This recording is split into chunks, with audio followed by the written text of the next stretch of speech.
یہ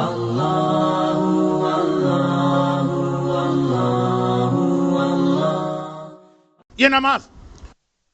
حی علی خیر العمل اذان ہے نا، وہاں سے شروع ہوتی اور ختم ہوتی ہے نماز تسبیح زہرا پر، کیونکہ کہا گیا نماز ختم کرنے کے بعد چاہے باقی کسی بھی دعا کا اور تعقیب کا موقع نہ ملے، تسبیح کو نہ چھوڑنا۔ مولا کا جملہ ہے کہ نہیں ہے کہ صفین کی لڑائی میں وہ ساری رات جب وہ گردنیں کٹ رہی تھیں، اس رات کو بھی میں نے اپنی نماز کے بعد تسبیح زہرا کو ترک نہیں کیا تھا۔ یہ میدان جہاد کی بات ہو رہی ہے جہاں ایک ایک سیکنڈ قیمتی ہوتا ہے، لیکن کہا وہاں بھی میں نے تسبیح کو نہیں چھوڑا۔ یہ نماز عجیب عبادت ہے، اور شاید اسی لیے شیطان محبان اہل بیت کو نماز سے ہٹانا چاہتا ہے۔ یہ شروع ہوتی ہے علی کی ولایت کے اعلان پہ، ختم ہوتی ہے فاطمہ زہرا کی تسبیح کے اوپر۔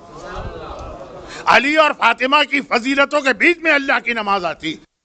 تو صحیح نماز پڑھنے والا جو اذان سے شروع کر کے تسبیح پہ ختم کرتا ہے، یہ نماز ایک سفر اس کو طے کراتی ہے علی سے فاطمہ کے لیے۔ ہم نے تو سمجھا ہی نہیں کہ نماز ہے کیا، بوجھ لگا، بیکار لگی، اور بعض مومنین کو اس دھوکے میں ڈالا گیا کہ یہ نماز جو ہے نا، اس کے ذریعے سے مولا اور اہل بیت کی فضیلت کو کم کیا جا رہا، یہ دھوکے میں ڈالا گیا، ان کو یہ غلط فہمی میں مبتلا کیا گیا، جبکہ سب کو پتا کہ نمازیں تو پڑھی ہی صرف ائمہ طاہرین نے ہیں، باقی نے کس نے نمازیں پڑھی؟ وہ تو اٹھک بیٹھک تھی، نماز کو تھوڑی سی، تو نماز ہے ہی ائمہ طاہرین کا گفٹ، لیکن دھوکے میں ڈالا گیا۔